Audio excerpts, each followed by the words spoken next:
सूफी अकबर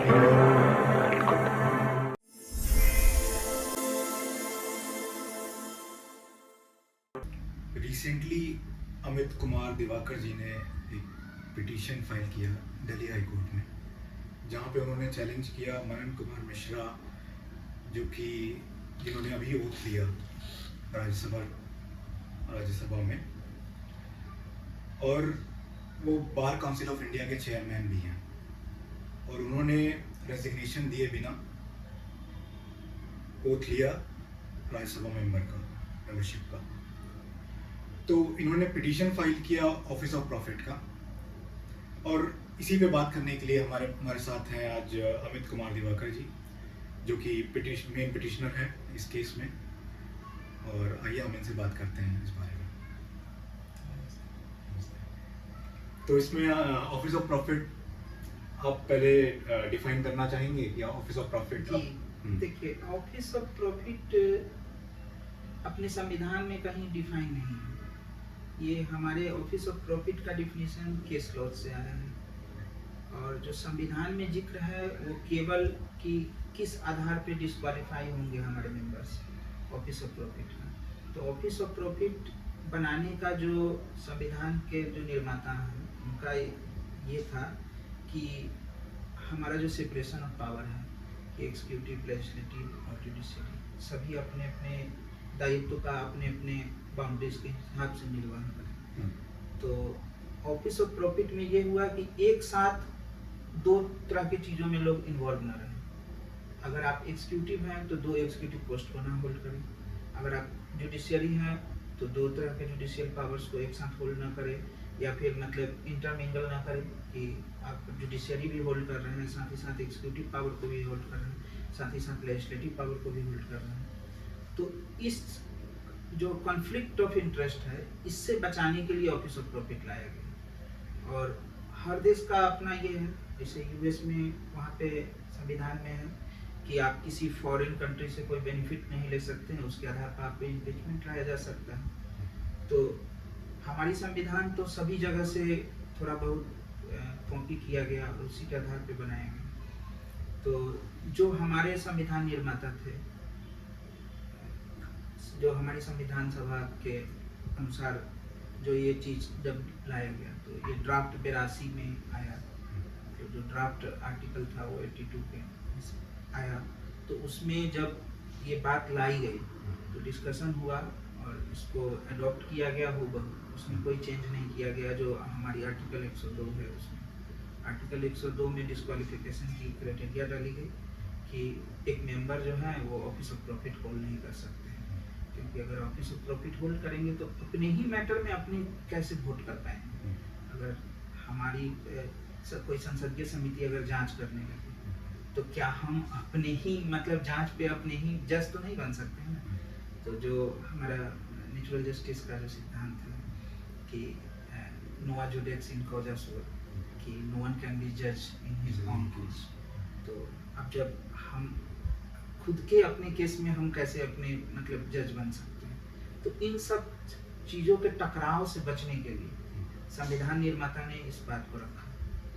और आज जो ये ऑफिस ऑफ प्रॉफिट अब डिफाइन हो रहा है, तो अब हमारे केस लॉज हैं, तो केस लॉज जो डेवलप हुई, पहले रुद्वन नायक हो गया, जया बच्चन का केस आया, कंज्यूमर एजुकेशन का आया, और ये दिल्ली वाली जो आपके विधायक लोगों का जो डिस्क्वालिफिकेशन हुआ था, और फिर तो उन सब से जो केस लॉज डेवलप हुई, तो उसके हिसाब से profit of office of profit का जो डिफिनीशन आ गया।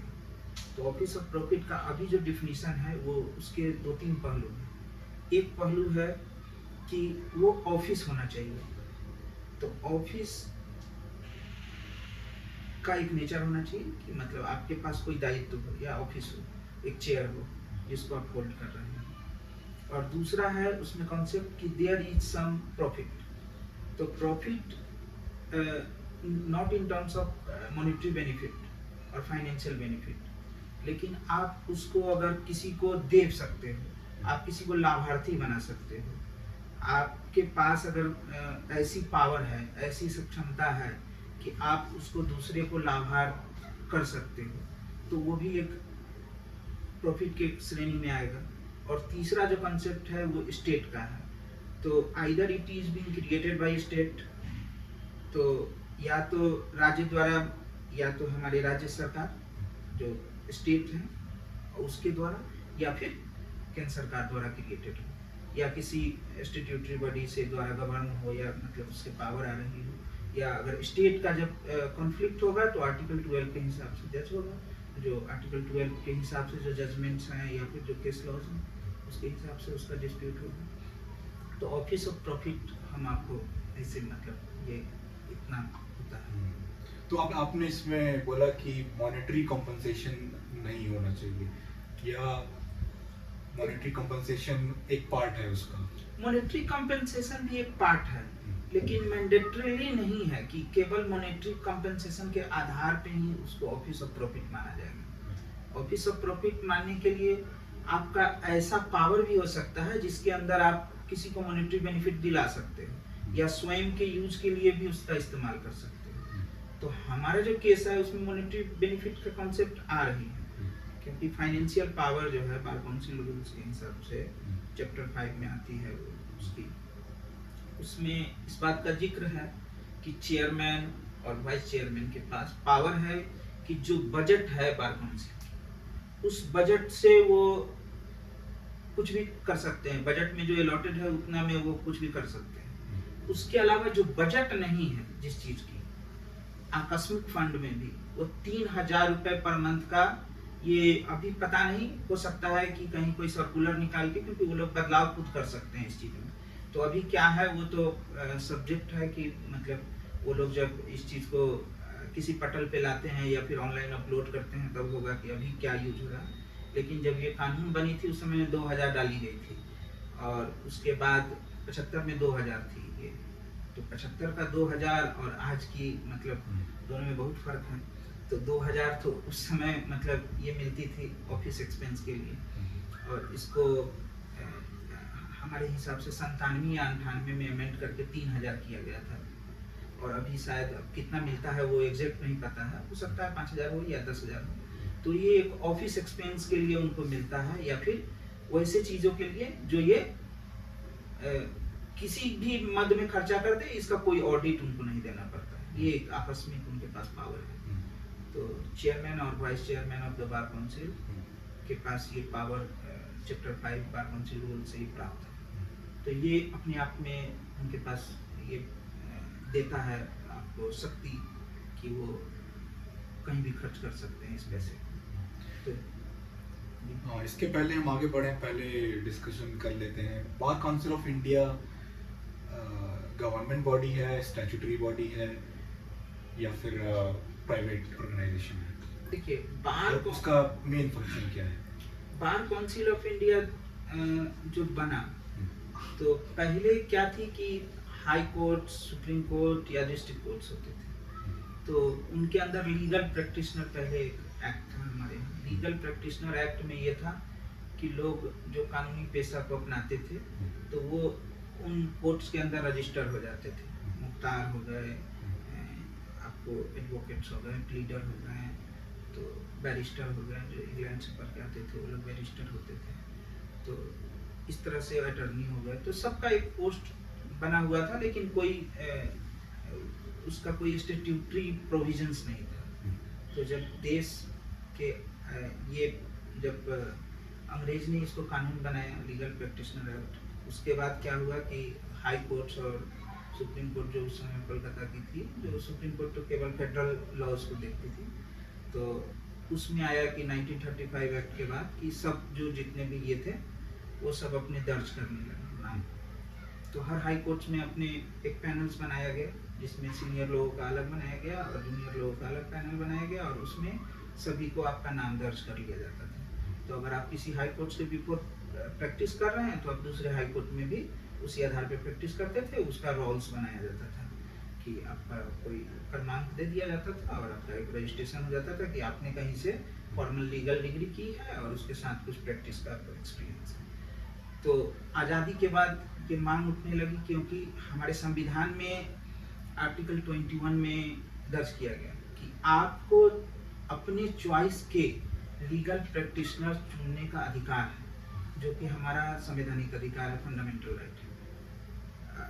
और ये जब आपको कानूनी प्रैक्टिशनर चूज करने वाली बात है, तो इसके लेकर के हमारे अंग्रेज के समय में बहुत सारे विद्रोह हुए। जब ये हुआ कि बिना वकील के आपको पकड़ लिया जाता था, आपको जेल में डाल दिया जाता था, अंग्रेज डाल देते थे, तो उस समय में भी इस बात को उठा कि हमारा ये हक है कि हमें कानूनी सहायता मिले, कानूनी उपचार का जो ये है रिमेडी। तो ये रिमेडी का जो सिद्धांत वहाँ से आया, तो इस रिमेडी के सिद्धांत के लिए ही कानूनी पेशा एक जो रेगुलराइज तरीके से काम करे, जिसकी एक बॉडी हो, जो बॉडी सरकार द्वारा निर्धारित मानदंडों के हिसाब से काम करे, पर उसका गवर्नेंस सेल्फ गवर्नेंस हो, कि वकालत की जो संस्था है वो अगर वकील लोगों द्वारा गवर्न हो। तो इस व्यू को लेकर के एडवोकेट्स एक्ट 1961 बनाया गया, जिसमें ये डाला गया कि सरकार का इन्फ्लुएंस कम हो, पर ये सरकार की एक संस्था है, क्योंकि स्टैट्यूटरी बॉडी है अंडर एडवोकेट्स एक्ट 1961। तो सरकार का इसमें इन्फ्लुएंस कम हो, पर सरकार की बॉडी तो है ये, और ये ऑफिस अंडर स्टेट है। और ये इसलिए भी है क्योंकि अभी रिसेंटली जो हमारी सुप्रीम कोर्ट का कॉन्स्टिट्यूशनल बेंच का जजमेंट है, जहाँ पे 14,000, 15,000, 20,000, कोई बार काउंसिल तो 30,000, 40,000 ले रहे थे रजिस्ट्रेशन का पैसा। तो वहाँ पे सुप्रीम कोर्ट ने बोला कि जो आपको एक्ट में प्रोवाइडेड है 750 रुपये, उतना ही लेना पड़ेगा। तो अगर स्टेट नहीं होता तो इस तरह का जजमेंट भी वहाँ से नहीं पास होता। तो क्योंकि हमारा लीगल प्रैक्टिस जो है ये एक फंडामेंटल राइट है, और सुप्रीम कोर्ट ने ये होल्ड किया है कि ये आपका फंडामेंटल राइट है कि टू प्रैक्टिस बिफोर कोर्ट। जो अगर आपके पास अगर आप एडवोकेट्स एक्ट में रजिस्टर्ड हैं, तो आपका ये पावर है कि आप भारत में कहीं भी लीगल प्रैक्टिस प्रोवाइड कर सकते हैं, किसी को कानूनी सलाह दे सकते हैं, और उसके एवज में आप अपना काम कर सकते हैं। तो इस केस में जब आपने ये केस क्यों चूज किया, आपके पास ये क्यों मोटिवेशन आया कि ये पिटीशन फाइल करने का, और आपका इसमें पर्सनल बेनिफिट क्या है? देखिए, पर्सनल कोई बेनिफिट नहीं है मेरा। मैं एक मेंबर ऑफ बार हूँ, और जो चेयरमैन बार काउंसिल है, तो वो अभी राज्यसभा सदस्य भी हूँ। तो अगर कल के डेट में हमारी कोई पॉलिटिकल एफिलिएशंस होती हैं, हमारी कोई कल्चरल एफिलिएशंस होती हैं, या फिर कोई ऐसी कॉन्फ्लिक्ट ऑफ इंटरेस्ट राइज होता है, और कि दूसरा व्यक्ति अगर उनके पास कंप्लेन लेके जाता है, तो उसके गवर्निंग बॉडी के वो हेड है, एडवोकेट्स एक्ट में उनको पावर मिला हुआ है, वो हमारे खिलाफ भी एक्शन ले सकते हैं, ठीक है। तो उनकी अब एप्लीकेशंस है, क्योंकि वो अब किसी पार्टी द्वारा चुनित सदस्य हैं, या फिर उनके पार्टी के व्हिप को मानना पड़ेगा। जो व्हिप ऑफ द पार्टी अगर उनको अगर फ्लोर पे जो भी चीज कहेंगे उसमें वोट करना पड़ेगा। तो हमारे दायित्व के लिए खड़ा रहेंगे न रहेंगे, ये सब चीज बहुत सारे क्वेश्चन से राइज होते हैं, और पर्सनल वैसा कुछ नहीं है, ये कॉन्स्टिट्यूशनल क्वेश्चन है। और कॉन्स्टिट्यूशनल क्वेश्चन में हम एज ए वकील हम अगर नहीं उठाएंगे तो कौन उठाएंगे? साधारण लोगों के लिए एक senior advocate of the supreme court, उसके बाद बार काउंसिल के चेयरमैन प्लस राज्यसभा के सदस्य, इनके खिलाफ आवाज उठाने की क्षमता तो साधारण लोगों में नहीं है।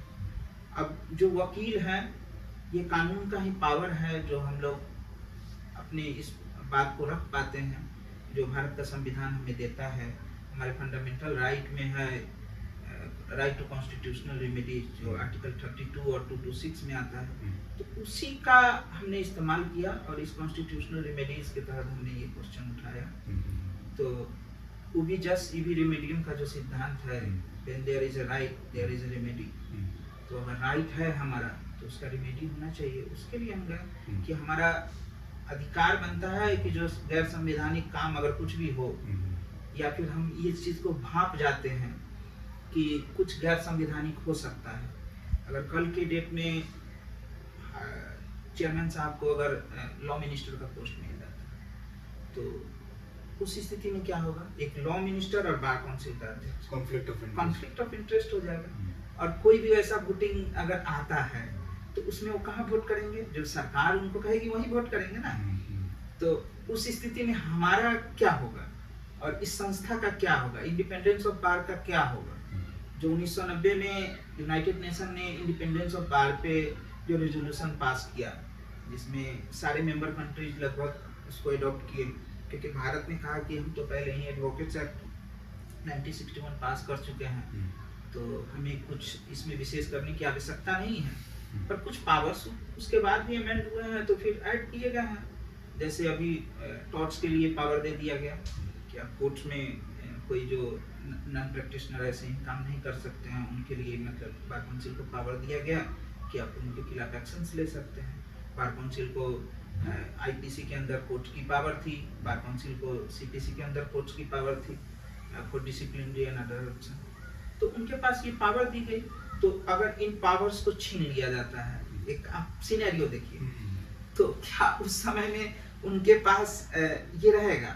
अगर देखिए व्यक्ति, वैसे हम पर्सनल कुछ ये नहीं है, अगर वो चाहे तो वोट कर सकते हैं, नहीं भी कर सकते हैं, लेकिन किसी भी व्यक्ति जो अगर स्टेट्स का ये रहेगा तो उसकी तो दायित्व बनेगी अपने जो सरकार या सक्षम ये है पार्टी है उसके प्रोटोकॉल के हिसाब से काम करें। तो उस समय में वो वोट क्या हमारे फेवर में करेंगे, क्या हमारे बार के दायित्व के लिए करेंगे। तो इन सब क्वेश्चंस का है, तो ये सब संवैधानिक क्वेश्चन है, इसीलिए मैंने ये उठाया।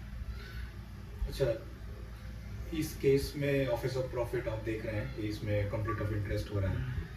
अभी आई थिंक 1 साल नहीं हुआ होगा, इसमें कपिल सिब्बल जी सुप्रीम कोर्ट बार एसोसिएशन के अध्यक्ष बने हैं और किसी पार्टी के रिप्रेजेंटेटिव भी हैं, स्टेट पार्टी के। पहले वो नेशनल पार्टी, किसी नेशनल पार्टी के रिप्रेजेंटेटिव थे, और उसमें डेफिनेटली कोई ऑफिस होल्ड करते होंगे पार्टी में, पार्टी के अंदर। तो वहाँ पे भी ऑफिस ऑफ प्रॉफिट का मुद्दा है या नहीं? वहाँ पे नहीं होता है, क्योंकि देखिए एसोसिएशंस जो ये है, तो वो एसोसिएशन में limited numbers of persons involve है। जो सुप्रीम कोर्ट उसकी सदस्यता लेती है, सदस्यता लेना न लेना आपका वैधानिक दायित्व तो नहीं है, लेकिन अगर आप बार काउंसिल की सदस्यता नहीं लेते हैं, you are not eligible to practice before any court. But a person who will not take HCBM membership can practice before Supreme Court. और उनका कोई वैधानिक दायित्व तो नहीं है कि मतलब आपको लेना ही है, मैंडेटरी ये है। तो उस स्थिति में वो इस चीज से कॉन्फ्लिक्ट ऑफ इंटरेस्ट से बाहर हो जाएंगे। अगर हमको नहीं पसंद है, हम उसकी मेंबरशिप नहीं लेंगे, तो वो हमारे मतलब अधिकार क्षेत्र में नहीं आएंगे और वहाँ कॉन्फ्लिक्ट ऑफ इंटरेस्ट राइज नहीं होता है। लेकिन यहाँ पे होता है, क्योंकि आप मैंडेटरीली बाय लॉ है कि आपको हर हाल में बार काउंसिल की सदस्यता लेनी है, उसी आधार पे आप किसी कोर्ट में प्रैक्टिस कर सकते हैं। आपको एआईबी का एग्जाम देना है, जो पास करने के बाद ही आपको सर्टिफिकेट ऑफ प्रैक्टिस मिलेगी। लेकिन सुप्रीम कोर्ट बार एसोसिएशन कोई ऐसा शस्त्र देता नहीं है, वो एक संस्था है, उसकी अपनी एक भूमिका है, लेकिन वो संस्था इन चीजों के लिए बनाई गई कि सुप्रीम कोर्ट में जो प्रैक्टिस करते हैं उन एडवोकेट्स के लिए क्या सुविधा असुविधा, या फिर जो सुप्रीम कोर्ट के जो परिसर के हिसाब से जो काउंसलिंग के सही चीज है उसके दायित्व को निर्वहन के लिए है। तो उसकी अपनी महत्वता है, लेकिन उसको हम प्रॉफिट में नहीं कंसीडर कर सकते। इस केस में आपके मेन आर्गुमेंट्स क्या थे? ये मेन आर्गुमेंट्स हमारे थे कि बार काउंसिल रूल्स का, दूसरा हमारा था संविधान का कि 102 में ये प्रोविजन है, 103 की जो प्रोविजन का अधिकार है उसमें राष्ट्रपति को रेफरेंस की पावर दी गई है। तो कोई भी क्वेश्चन ऑफ डिस्क्वालिफिकेशन एराइज होता है तो उस क्वेश्चन को राष्ट्रपति के पास भेजा जाएगा। तो ये शब्द का व्याख्या जो है ये देखना पड़ेगा कि आपको it should be referred to. तो रेफर जो शब्द है, तो रेफरल का यहाँ डिफिनीशन जो है ये माननीय उच्च न्यायालय ने थोड़ा सा जो भी हो, मतलब अगर इसमें हमको देखने की जरूरत है कि इसमें अगर कुछ बनेगा तो हम उसको एसएलपी में रेज करेंगे बिफोर सुप्रीम कोर्ट। पर वो रेफरल का जो डिफिनीशन है वो डिफाइन होना चाहिए। अगर रेफरल का कॉन्सेप्ट आता है, क्योंकि हमारे यहाँ राष्ट्रपति स्वतः किसी भी चीज को ये नहीं कर सकते हैं, उनके पास एक दायित्व तो है कि वो काउंसिल ऑफ मिनिस्टर से बंधे हुए हैं और कोई भी निर्णय लेने से पहले वो काउंसिल ऑफ मिनिस्टर को इस चीज को भेजते हैं। तो मेरा जो था कि मैंने कानून एवं अधिकारिता मंत्रालय को पहले दिया, लॉ एंड जस्टिस डिपार्टमेंट को दिया। तो लॉ एंड जस्टिस डिपार्टमेंट को चाहिए था कि राष्ट्रपति को भेजे और राष्ट्रपति फिर इलेक्शन कमीशन से जो इस अपने व्यू को लेकर के उनकी सदस्यता को या तो रद्द करे या उनको कहे कि भाई आप बार काउंसिल छोड़ दीजिए, तो आप सदस्यता कंटिन्यू कर सकते हैं। तो इसमें कोई ये तो था नहीं, लेकिन वहाँ क्या है कि सरकार उस पर अब एक्शन नहीं ले रही है, तो यही कॉन्फ्लिक्ट ऑफ इंटरेस्ट हो जाता है। देखिए कि सरकार एक्शन नहीं ले रही है, अब वो कह रही है कि आप राष्ट्रपति के पास जाओ, ठीक, मैं राष्ट्रपति के पास जाऊंगा, फिर भी तो वो आना किसके पास है, कानून एवं अधिकारिता मंत्रालय के पास है। क्या अगर ये कह रहे हैं कि स्वतंत्र रूप से कर रहे हैं, तो स्वतंत्र रूप से तब तो वो कानून एवं अधिकारिता मंत्रालय को नहीं भेजेंगे, तब तो उसी स्थिति में केवल इलेक्शन कमीशन इस बात को ले लेगा और केवल इलेक्शन कमीशन के सहयोग से उनको मतलब इस बात के लिए या तो हटाया जा सकता है या फिर मजबूर किया जा सकता है कि आप रिजाइन कर दो इस पोस्ट। पर वहीं पे ये क्वेश्चन जो है वो ट्विस्ट हो जाता है और इसी चीज को, हालांकि मतलब हमारे पिटीशन को जो हम 226 में गए थे उसको कन्वर्ट कर दिया गया इलेक्शन पिटीशन, पर मेरा उनकी एलिजिबिलिटी पे चैलेंज करने की कोई ये नहीं थी और ना ही मैं एलिजिबिलिटी को चैलेंज करना चाहता हूँ। Every member who is a bar member, अब हम मेंबर हैं, एडवोकेट हैं, तो हम भी कहीं से चुनाव लड़ सकते हैं, तो उसमें कोई ये नहीं है। चाहे हम अगर किसी भी पोस्ट पे चले जाते हैं, आज कोई आईएएस अफसर है, वो अपना रेजिग्नेशन सबमिट करते हैं, वो चाहे तो चुनाव लड़ सकते हैं। अब रेजिग्नेशन एक्सेप्ट ना हो तो उनको पास उनका सफिशिएंट समय रहता है, उस अवधि में वो चाहे तो वो मतलब उस पोस्ट को ग्रहण नहीं कर सकते या फिर अपने चार्ज को दूसरे को पावर में दे दे। तो ये कुछ है मतलब ऑफिशियल प्रोसेस है जिसका उल्लंघन हमारे दृष्टिकोण से लगता है। अगर हमारे दृष्टिकोण से लगता है तो क्योंकि हमारे पास कुछ ऐसे तत्व हैं, जैसे तत्व क्या है कि उन्होंने जो अपना एफिडेविट स्वर्णिम किए, तो एफिडेविट में जो वो पारा आती है जहाँ पे ये लिखा रहता है कि आपका जीविका उत्तर जीविका क्या है, हिंदी में इंग्लिश में कि प्रोफेशन और आपका ऑक्यूपेशन क्या है, तो वो प्रोफेशन में क्या दे रहे हैं कि स्वयं किराया एवं दुकान का, मकान एवं दुकान का किराया, और उसके बाद दे रहे हैं मतलब बार काउंसिल ऑफ इंडिया से सीटिंग भत्ता। तो ये खुद वो एक्सेप्ट कर रहे हैं कि he has a sufficient income from bar council.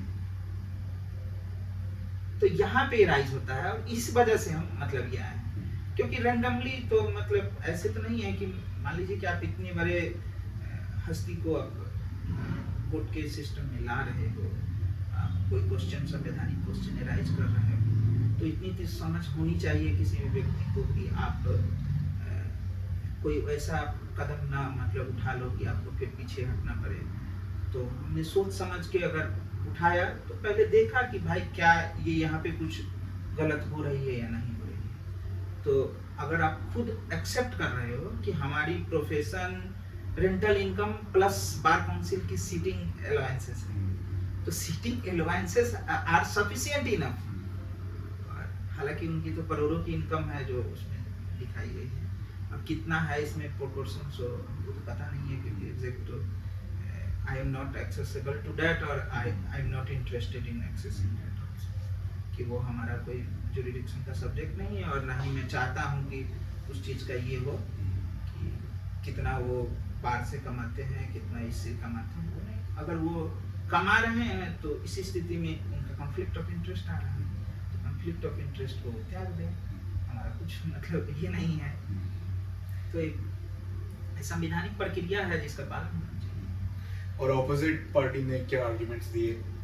Opposite party ने आर्गुमेंट्स दिए केवल उनके कैंडिडेचर को लेकर कि they are saying that this writ petition is meticulously so well drafted that it is slightly election petition and slightly a writ petition under 226. सो वो लोग कहना चाहते हैं कि भाई ये एक इलेक्शन पिटीशन है, लेकिन हम इलेक्शन पिटीशन तो है नहीं, क्योंकि हम उनकी एलिजिबिलिटी को चैलेंज ही नहीं कर रहे हैं। He is eligible, he is a good member of the bar, वो चेयरमैन रह चुके हैं, उन्होंने बहुत सारे पॉइंट्स को रेज किया, हम लोगों के लिए खड़े रहे हैं, उससे हमको कोई ये नहीं है। और आज वो राज्यसभा में जाएंगे, कोई मुद्दे उठाएंगे, तो उससे भी हमको कोई ये नहीं है। लेकिन वो है कि आप कॉन्फ्लिक्ट ऑफ इंटरेस्ट में ना फंसे, हमारी मतलब कोई एक पोस्ट को हैंडल करे। वैसे भी भारत में अब देखिएगा तो आबादी बहुत बड़ी है, तो अगर हर व्यक्ति अगर 4-4, 5-5 पोस्ट कोई ग्रहण करने लगे, तो इतनी बड़ी आबादी को क्या मतलब, और लोगों का प्रोपोर्शनल रिप्रेजेंटेशन का जो क्लॉज है कि एक सबकी हिस्सेदारी होनी चाहिए, तो क्या वो हिस्सेदारी सबको बन पाएगी? और लोग हैं जो एलिजिबल होंगे फिर आएंगे, चाहे कोई भी व्यक्ति हो वो आएंगे, तो उनका फिर अपना ये रहेगा। और वैसे भी हर 2 साल पे चुनाव होती ही है, तो बदलाव हो जाएगी, वो अलग बात है। लेकिन आज के डेट में वो होल्ड कर रहे हैं, तो होल्ड कर रहे हैं तो अंडर मतलब कॉन्स्टिट्यूशनल प्रोविजंस क्या इस चीज को अलाउ कर रही है। अगर कल एडवोकेट्स एक्ट में कोई तब्दील आता है, तो उस पर वो वोट किसके फेवर में करेंगे, ये आपको समझना होगा। तो इस चीज को लेकर के हमारा कॉन्फ्लिक्ट है, दूसरा कुछ नहीं। कोर्ट का क्या ऑब्जर्वेशन था इसमें, हाई कोर्ट का? हाई कोर्ट का ऑब्जर्वेशन ये था कि हाई कोर्ट कहना चाह रही है कि आप सुपरसीड कर रहे हो 103 को, मतलब ओवरशूट कर रहे हो, मिसप्लेस कर रहे हो। पर हम मिसप्लेस नहीं कर रहे हैं। हमारा कहना ये है कि president of India is bound by the aid and advice of the council of minister. तो काउंसिल ऑफ मिनिस्टर्स जो कहेंगे उसी हिसाब से काम होगा। अब इसमें हमारा लिली थॉमस का भी जजमेंट जो था इलेक्शन लॉ को लेकर के, तो वहां पे था कि पहले क्या होता था कि अगर किसी का कन्विक्शन हो गया तो वो 3 महीने 6 महीने यही 103 का आधार बना के बने रहते थे, तो वो जजमेंट तो प्रभावी है ना। तो जिसमें ये बना दिया गया कि नहीं, जिस दिन से आपका कन्विक्शन हो जाएगा उसी दिन से हटा दिया जाएगा। तो अगर कोई चीज एराइज होता है इस तरह का कॉन्स्टिट्यूशनल क्वेश्चन, तो अगर हम कानून एवं अधिकारिता मंत्रालय के ही शरण में जाएंगे, कानून एवं अधिकारिता मंत्रालय को लगेगा कि हाँ ये चीज ये है, तो उसको तुरंत रेफर करना चाहिए। क्योंकि अगर हमने सबूत पेश किया कि हमने बार काउंसिल एक्ट का फाइनेंस रूल्स प्रोड्यूस किया, तो उनको ऊपर भेजना चाहिए था प्रेसिडेंट, उसके बाद ये होता। तो हमारा रीट का मूल कारण यही था कि मिनिस्ट्री को डायरेक्शन देने के लिए, ताकि वो 103 के हिसाब से कार्रवाई करे। अब 103 में उनके पास ये था कि वो इलेक्शन कमीशन को नोटिस इशू करते, इलेक्शन कमीशन भी उनकी बात सुनती या हमारी जो बात थी वो सब सुनती, और उसके हिसाब से अपना उसको लगता कि हाँ अगर ऑफिस ऑफ प्रॉफिट नहीं है, वो अगर डिसीजन वो दे देता तो उसका कोई ये नहीं है। लेकिन हमको तो आज के डेट में लग रहा है कि ये ऑफिस ऑफ प्रॉफिट है। तो अगर हम कन्विंस्ड है अपने ओर से, तो अगर आई एम रॉन्ग तो आप मेरिट पे रॉन्ग करो, लेकिन आप मेंटेनेबिलिटी पे रॉन्ग कर रहे हैं कि इट इज नॉट मेंटेनेबल। तो मेंटेनेंस जो है किसी भी सूट का, तो उसमें तो हमारा ये है कि जुरिडिक्शन देखना पड़ता है, प्रोविजंस देखना पड़ता है, अथॉरिटी देखना पड़ता है। हालांकि writ is always maintainable in case of constitutional questions, कि जब भी कॉन्स्टिट्यूशनल क्वेश्चन से राइज होगा तो या तो सुप्रीम कोर्ट सुनेगा। जब सुप्रीम कोर्ट ने कई बार कहा है कि आप हाई कोर्ट क्यों नहीं गए पहली बार, तो हम सडनली किसी भी इशू को लेकर के सुप्रीम कोर्ट तो जा नहीं सकते हैं। पूरे भारत का हजारों इशूज हैं जिसको उनको देखना पड़ता है। तो सुप्रीम कोर्ट तो पहले हमें हाई कोर्ट के पास ही भेजेगा, क्योंकि सुप्रीम कोर्ट में केवल फंडामेंटल राइट्स वायलेशंस के लिए हम 32 में जा सकते हैं, लेकिन ऑल अदर कॉन्स्टिट्यूशनल राइट्स के लिए तो हमको तो हाई कोर्ट ही जाना होगा।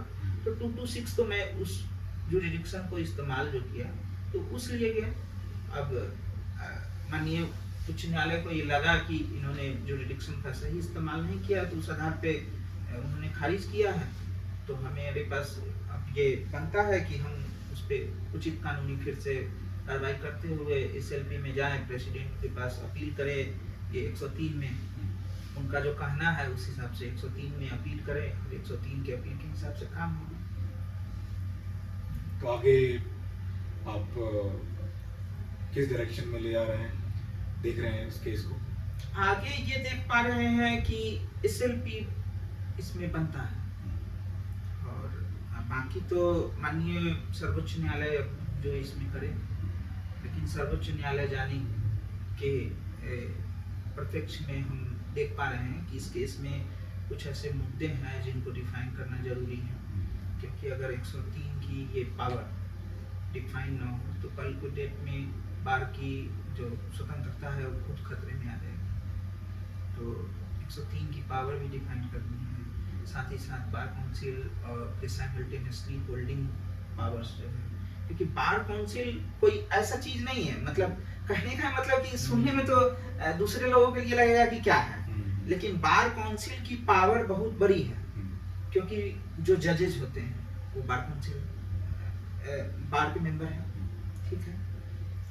जितने अटॉर्नी जनरल हैं, लॉ ऑफिसर्स हैं, सरकार के स्टैंडिंग काउंसिल्स हैं, तो वो सब बार के कहीं ना कहीं सदस्य हैं। और साथ ही साथ आप देखिए कि जितने लॉयर्स हैं वो सब बार के सदस्य हैं। तो अब यहाँ पे ये हो जाता है कि जुडिशियरी पे भी, मतलब जो लीगल एडमिनिस्ट्रेशन का जो सिस्टम है, जो अपने यहाँ लॉ का जो एडजुडिकेटरी फंक्शंस हैं, जैसे ट्रायल कोर्ट्स में, हाई कोर्ट में, सुप्रीम कोर्ट में, तो सुप्रीम कोर्ट और हाई कोर्ट तो ऐसे ही प्रभावित नहीं हो सकती है, लेकिन इसकी एडमिनिस्ट्रेशन से लोअर कोर्ट्स में बहुत ज़्यादा प्रभाव पड़ेगा, क्योंकि आप स्टैंडिंग काउंसिल अगर चूज होती है तो वहाँ पे बार के एक्सपीरियंस, बहुत सारी चीज़ ऐसे हैं जो मतलब उन सब चीज़ों से, मतलब सरकार का अगर उसमें ज़्यादा इन्फ्लुएंस होता है तो बहुत प्रभाव कर सकता है, और हमारे मतलब कोर्ट के सिस्टम को भी प्रभावित कर सकता है। तो हमारे स्मूथ फंक्शनिंग ऑफ बार जो है वो प्रभावित होगी। सुप्रीम कोर्ट ने R Muthu Krishnan versus registrar general Madras में कहा था कि अगर बार और बेंच दोनों इंडिपेंडेंटली फंक्शन नहीं करेंगे, अगर बार की स्वतंत्रता खतरे में आ जाएगी तो देश एक जंगल राज की श्रेणी में चला जाएगा। तो क्योंकि बार के मेंबर्स में ही ये दायित्व बना हुआ है, as a member of bar, इधर हम या चेयरमैन साहब या कोई भी, तो उनके पास ये दायित्व है कि वो संवैधानिक क्वेश्चंस को उठाए, देश के सामने में मुद्दे लाएं, जहां संविधान में जो इश्यूज अगर क्रिएट हो रही है, क्योंकि संविधान कोई ऐसा पेपर का डॉक्यूमेंट नहीं है, लिविंग डॉक्यूमेंट है, उसमें चेंजेस होते हैं, उसमें किस लॉज आते हैं, उसको फिर उस तरह से व्याख्यान होती है, उसकी डेवलपमेंट होती है। तो ये एक निरंतर प्रक्रिया है, और जो राइट है वो राइट का क्रिएशन भी होता है। जैसे बहुत सारे ऐसे मुद्दे हैं जहाँ पे सुप्रीम कोर्ट ने जो चीज़ नहीं लिखी हुई थी उसको भी राइट्स में क्रिएट किया।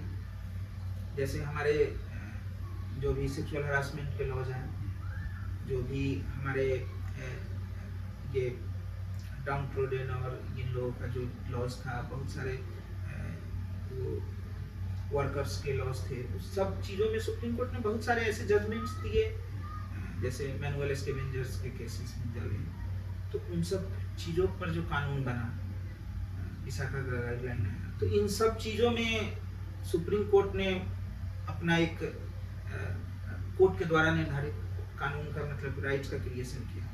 तो ऐसे ही हमारे लीगल प्रैक्टिशनर्स के भी ये राइट है कि हमारा जो है एक स्वतंत्र निकाय जो है, स्वतंत्र निकाय का संस्था जो है, तो उस स्वतंत्र निकाय की संस्था को प्रभावित न किया जाए। तो हमारा इस चीज़ को लेकर के ये क्वेश्चन है, और हम आगे पाते हैं कि माननीय सर्वोच्च न्यायालय हमारे साथ न्याय करेगा। और अभी तत्काल जो 25,000 रुपये का कॉस्ट लगा है वो भी न्यायालय के शरण में जाएंगे। माननीय उच्च न्यायालय भी अगर हमारी वेवर एप्लीकेशन एक्सेप्ट करती है तो ठीक है, अगर नहीं कर पाती हैं तो हम सर्वोच्च न्यायालय की ओर रुख करेंगे, ताकि यंग मेंबर्स जो बाहर के हैं उनको डिस्करेज नहीं किया जाए कि वो संवैधानिक क्वेश्चंस को ना उठा पाए। Thank you so much Amit ji इस मुद्दे पे बात करने के लिए, और होपफुली जो है सुप्रीम कोर्ट ये पिटीशन आपका एक्सेप्ट करे और जस्टिस दे इस टॉपिक पे। Thank you so much viewers for watching this episode. Please like, subscribe and share, and don't forget to click on the bell icon. Thank you again.